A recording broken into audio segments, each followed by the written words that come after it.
Hello and welcome to my channel. My name is David and today I'm doing a tag, the Book Fan Behaviour Tag. This is a tag that was created by Paul, the accidental bookseller, and I first saw this tag on Pat's channel, on her channel, Book Chat with Pat, and I was tempted to do it without being tagged, but then happily I was directly tagged by Dan from Redunculous, and he tagged me on my old multilingual channel, but I'm doing my take on this tag now from this new channel for English videos only. For those subscribers who followed me from the old one here, so please be lenient with me. The old English videos will be transferred to this channel during the coming weeks. So some old stuff will also pop up here, but I'm also preparing new English videos on this channel. That's the main objective. Okay, so let's, thanks to all of you for making me aware of this tag, for creating it, bringing it to my attention, and now let's dive right into it. The first prompt: do you carefully examine the condition of all copies of a book in a bookstore before buying one? Yes and no. No, because I rarely buy books in bookstores where there are separate copies of the same book. Usually I buy in the sort of second-hand bookstores, which are more or less antiquarian book dealers, so usually only one single copy of a book is available. It's not the sort of, in Germany, the antiquarian bookstores are not the sort of thrift shop type stores where there are dozens of copies of the same recent bestsellers available, but single copies. So that's 95% of the books I buy that were bought this way. So you may notice, so I like good-looking copies. If you take a look at my shelves, I like books who look nice and probably a bit exquisite. But actually, I did spend very little money on my book collection. I'm just patiently looking for good bargains of used copies in nice editions and a good condition. So, but yes, I am patiently searching for the nicest edition or the nicest copy I can get, and this is more relevant for my online shopping of used books. So several platforms that are selling also antiquarian books, and I'm patiently waiting to get a really nice one. Okay, prompt number 2. If yes to the first prompt, so are you brazen about comparing them in front of others, or do you wait until it's quieter or other customers have gone? So, sure. Usually in the type of bookstores I go to, and if a copy, if there are several copies of the same book, a copy in a better condition usually comes also with a higher price. So it's looking for the nicest copy is nothing to be ashamed of. You will pay for it. So looking for the best copy, yes, I'm brazen about it. Number 3, do you have a special book buying or book carrying bag that you use? No, usually I have to ask the bookstore to provide me with a bag, and usually they are quite helpful and provide me with a tote bag or a plastic bag or something like that. Prompt number 4, do you have any book reading superstitions? No, I don't think so.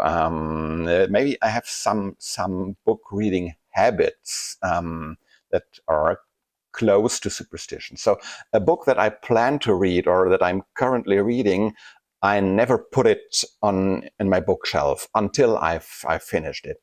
If I have to take a break from reading, I better keep it on my night desk or somewhere else. But if I put it on the shelf, I would probably not finish the book. I'd be distracted and then go for another one. And it really has to be at my night desk or close to my armchair, and so to enable me to continue reading and to finish it. Prompt number 4, it's a what-if scenario. It's quite a long description of a scenario. So you're in a cruise ship on the ocean, and there's a freak wave that washes me overboard, and I will end up in a lonely island, but magically I have a rucksack with a watertight sealed bag with my favorite book in there, and so I can spend my time. I will be busy hunting or fishing and getting food, and months go by, and I manage to survive. I am never starving, but I'm always hungry. And then one day I come across a man who is cooking food on a table, and he is real. He offers me something, and He says, yeah, he doesn't want money. He says it's okay because I have three choices and choice to get to pay for his food. Choice A would be to give up my all-time favorite book for the meal and also get one meal a day for the next week. Or option B, swap my all-time favorite book for 3 books of my TBR, which he can magically produce. But then I will get no food. Or option C, walk away, get no food, and keep my favorite book. So what do you do? I think I go for option B because I think I'm pretty good at memorizing texts. So months have gone by, so I think I will know my favorite book by heart at that point in time. So, and if I'm not starving, just being hungry is fine. And just 1 week will not change the situation in a sustainable way. But these 3 books from my TBR, that's a great opportunity because then I can tell this guy that the first book on my TBR is a survival guide, so that will help me improve my abilities to produce my own food in the long term. The second book on my TBR, I would tell him that is a course in creative writing, so that would help me a lot. It would help me produce some items, my own stories or books that I could trade with this guy in the future because he seems to be interested in good literature and he seems to have access to good food. So this could be the starting point of a very interesting microeconomy on the island. So that would be my approach, a bit strategic. And prompt number 6, what do you use as a bookmark? Standard bookmark, something sentimental, or any piece of paper at hand? Difficult one for me because I never use any bookmark. Sorry, I just don't get the idea. The book is not a complex labyrinth where you can get lost. And I'm pretty good at memorizing numbers, so I don't need bookmarks. I don't need signposts in my house to know where the restroom is. I just remember it. So do I remember where I stopped reading? Okay. Sounds a bit arrogant, doesn't it? Okay, sorry. Let's move on to prompt number 7. Do you buy more hardbacks or paperbacks, and why? More hardbacks because they are more beautiful, period.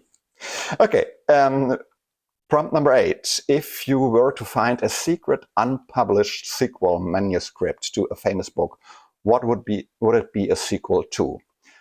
It would be a sequel to the novel The City of Dreaming Books by the German author Walter Moers. English translation of the original is available. So there is a sequel to this book, Walter Moers, written by the author himself, but it's very, very weak. Deplorably weak. So I'm craving for a good sequel. So that would be my secret unpublished sequel manuscript that I would be happy to find.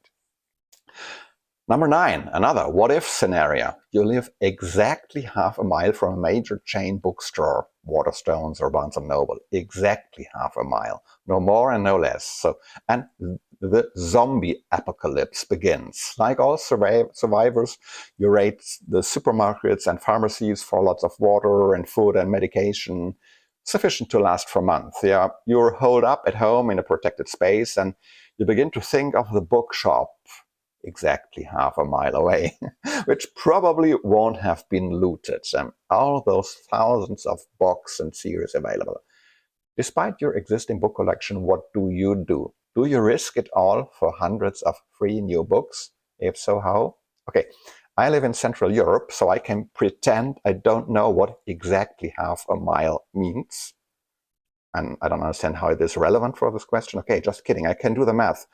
Half a mile is 804 meters and 67 centimeters and 2 millimeters.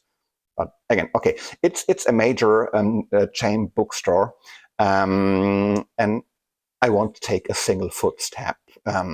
Probably there will not be much in there that's a real temptation for me, worth the risk. I still have, I think, about 200 unread books on my shelves and about 2,000 books that I'd be happy to reread. So I think I'll be fine for quite a while. And I would spend my time protecting my home, making it a real fortress, so I can enjoy uninterrupted reading and rereading of all my bookish treasures, and no real need for new stuff.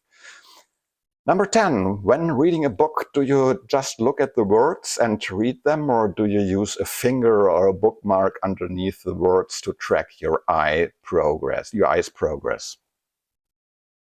I did use the finger a lot when I was 5 years old and I started to learn reading.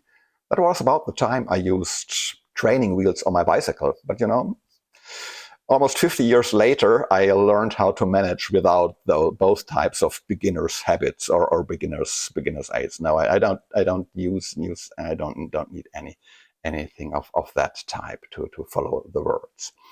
Now 11. Have you personally met any author, and if so, who? That depends a bit on what you consider meeting personally. So the Italian author Marco Balzano I met personally. We were sitting at the same table doing some conversation at the Book Fair of Frankfurt in 2024. If you count one-on-one online meetings, so I have met 3 more authors. For my channel, I made online interviews with another Italian author, Gianni Solla, and also with a German one, Norman Ohler, and also with a Portuguese one, Susana Imaginario. Number 12, do you have any bookish memorabilia on certain authors or books? I'm not sure I fully understand what memorabilia, the English term memorabilia, implies completely. So I don't have items that belonged personally to an author, not memorabilia of that sort, but I do have bookish things that are related to some authors and others aren't. So I have this beautiful book nook here. Was a Christmas present by my wife. Unfortunately, it's not illuminated now. Okay, and I have this nice statue of a reader. I like this. So this nice, elegant black, and then this golden book. A real book is a treasure. And then I have something which is more or less the author-related memorabilia. I have this Playmobil figure of the German author and Nobel Prize winner Thomas Mann, also with a copy of his most famous book, The Buddenbrooks, in his hand. So this is last year. There was his 150th anniversary, and on that occasion, the company Playmobil, which is a German company, they produced this Thomas Mann figure, and I couldn't resist the temptation to buy this one. Okay, what if? The third and final what if scenario. The world is about to suffer a cataclysm, but you have managed to get space in a public underground nuclear bunker where you will live for 12 months. You're only allowed to take 5 books with you into the bunker. What do you take and why? Okay, so this is really an extreme situation, and so that it requires extreme measures also with regard to the literature you will have. I think I would take the Bible, because I think there's a situation where you can really benefit from getting some spiritual guidance and comfort and hope, and I think that's would be a short choice. Then I would take the book The Confessions by Mark Aurèle,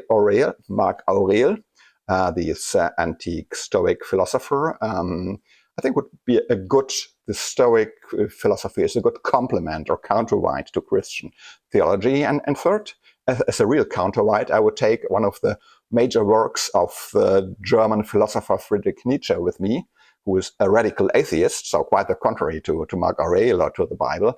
So I think this would help me sharpen, keeping my critical thinking sharp and avoid falling into the trap of false, too much fundamentalist religious claims in this exceptional situation. And then the fourth book would be Ulysses, a really complex book where you can spend months and years reading and understanding and analyzing it. And the fifth one would be the masterpiece of Thomas Mann, his novel The Magic Mountain. This is one of the masterpieces of 20th century European literature, and it's long and complex. You can spend years, and it is about a young man who is trapped in a mountain retreat for 7 years. So it's a situation that has some similarities with this situation and being trapped in a bunker. So it gives a lot of advice on what to do and what not to do in such a situation. And yeah, okay, by the way, did you know that I made 2 very comprehensive video series on both novels, on Ulysses and The Magic Mountain, with 1 video per chapter or episode with some in-depth analysis and lots of background information. So if you're interested in any of these 2 novels, you might want to check out my series. Today, February 2026, they're still on my multilingual channels. But they will be transferred to the separate channels, 1 per language soon. Okay, some final prompt, number 14, I think. When did you realize you're buying more books than you are reading? Oh, very early. I think that was at 20 at the latest. Yes, I think that would be about that time. Before that, I had too little pocket money to spend on books, but at 20 as a student, so I had to go for cheap copies, okay, but I was an excessive book buyer already back then. That was the time, but I'm fine with that. I love my TBR, and it's a great feeling to have a huge number of unread books at your fingertips. It's the same feeling like having a good cellar with a number of wine bottles you haven't tried yet. So to me, that's the real value of a good library. A good library to me is not a collection of trophies of books you've already read and will probably never touch again. But a real valuable library is a vast collection of treasures that are just waiting to be unearthed. Okay, that was my take on this tag. Thanks again to all of that you have created and this tag brought it to my attention.